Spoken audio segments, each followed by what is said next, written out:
talking, the more power you want, the speed scale. It's always diagonal. And you cannot see it. But if I take the ball from here, I lead with my right elbow, the left hand, right elbow, left knee, left, and I go diagonal, and you show me the leg of the whole piece of power. And this is not natural. There's only one person that goes this way if you're intoxicated. And you tend to go this way. God is clever. He finds his own balance point. But as such, we cannot use our naturalness of eyes and ears and walking forward, because there's no space. It's not simple. Put it this way. Well, if you ever had any questions, you said. So, how do we go on? I certainly can't now. Well, not about that, Nancy. Thank you. I do have a question Yeah. then. Oh, I'm sorry. Yeah, we just go to, can you imagine my star and me doing this? Excuse me. We know we do that. Can you imagine us two walking like this? How are you? Oh, I'm really good. It would never work.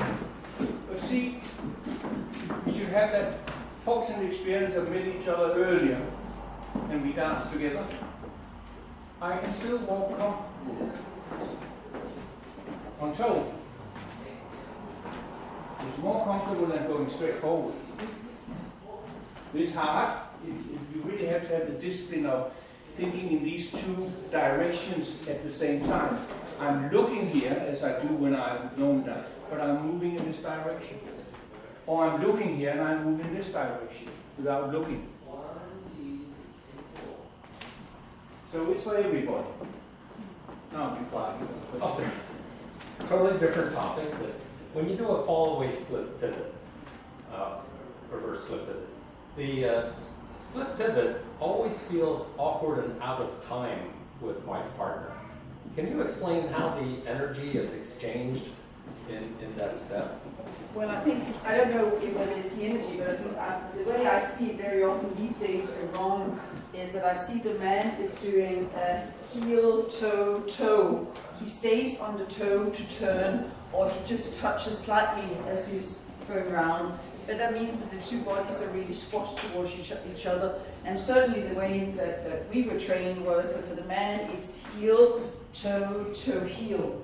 So he's in this position, which means now in order to do the slip pivot, he is rotating, but he's actually pressing in the standing leg, and that would allow the lady to have slightly, well, both of them, to have slightly more space before he gets round, and therefore it doesn't feel so jammed. If we're both standing on toes and then trying to turn at the same time, there's just not space enough. So the main problem is footwork? Yes, because it means that if you're only on heel, toe, toe, now you are more forward, and then as you continue, it starts wobbling, but you're stuck. And it takes a little bit of training because you've been used to having your weight forward. I'm actually going a little bit further back in terms of having my heel in the floor, but now my body is forward, and that means that I'm turning. It's very easy to get to my left foot afterwards. What about the ladies' footwork? The lady has got this footwork, she's on toes, so I feel from here, although I don't like to talk about big and small steps, but I do feel that I'm moving towards a very high stool on the third step. So I'm going from here, I'm going to sit on that stool. And now from here, I use my right foot to turn, so I can go into the next. And so it's quite a small base for me. Can you just try and do that? And can you do the right foot? Yeah, you do it. You do that. So we have, now stop. So if the hands are standing there, his left foot should be, a heel should now be in the floor, so that It's not on the well, floor. it should be in the floor. So from there, because now as we're just pressing, then there's much space. That's good. Yeah, because there's just more space. And that was what we learned in taught us many years ago. But somehow it seems to have been diluted a little bit. So the lady really doesn't initiate her slip pivot until the man's heel is on the floor and giving energy. But let's take it a step back, because I wish it was so simple. If we now go to the directions of a fall-away slip pivot, and we take it into a whisk first, and say I'm standing in this position, and I'm here.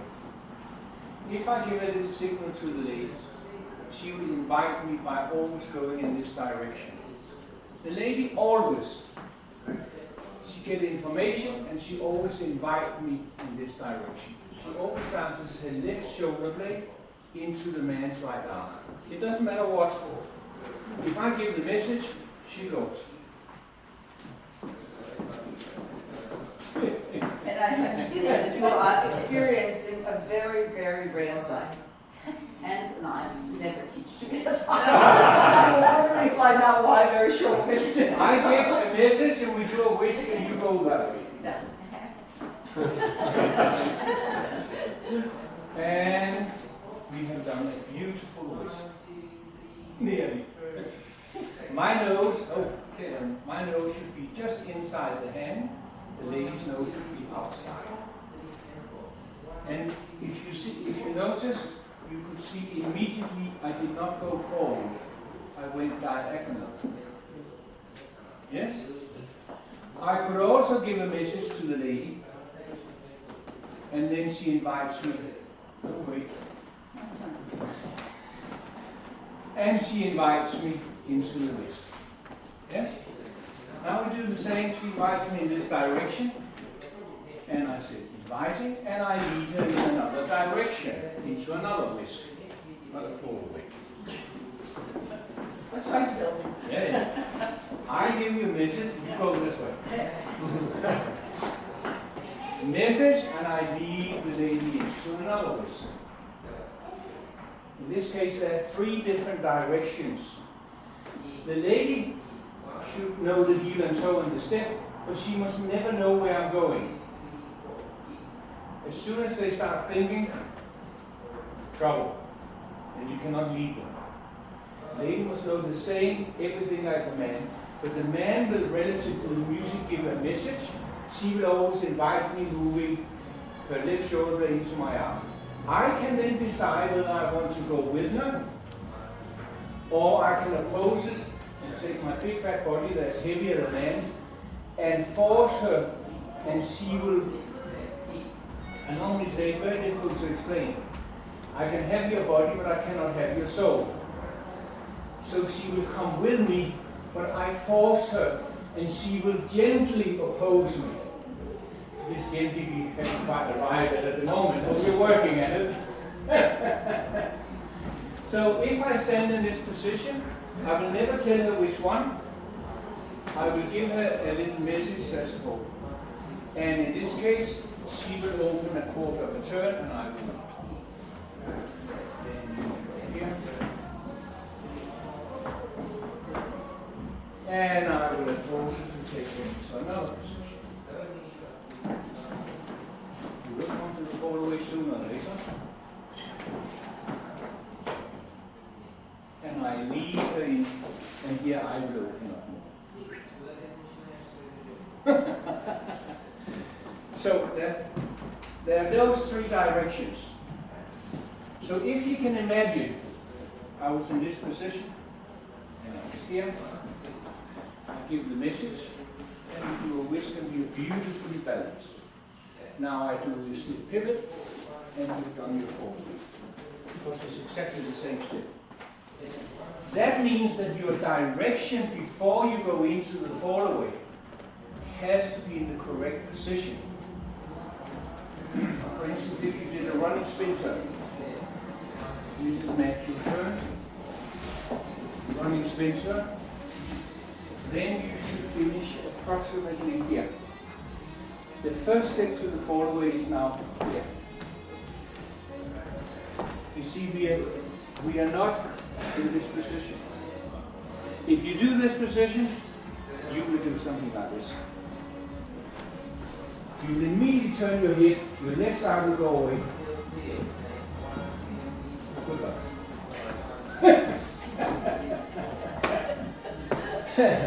So, the end result of that is go for a lot of walking. Turn around. We come back next year. Walk a lot in diagonals. It is not forward. You cannot use your natural ability as you when you walk in the street. That is a challenge. And I think there's another thing that's very important. Until you know, seeing things, actually you think you see something, but you don't. You see something else. Until you become wise enough. So if I'm standing here, for instance, now I can turn my head to the left, or I can turn my body to the right. And so often we see what the outer things are doing. So we see what you're doing with the hands, with the feet, with the head, but we don't actually see what's happening in the center. So if I'm moving forward, I'm saying, not really. It's so easy to think that if we think that it's the man's or the lady's head that's turning left, but it's actually the body turning right. Yes? To be in these walls, I'm turning, and now I'm. So everything that's turning around my spine, again, my head, I feel lengthwise is part of my spine, but my shoulders and my hips can move.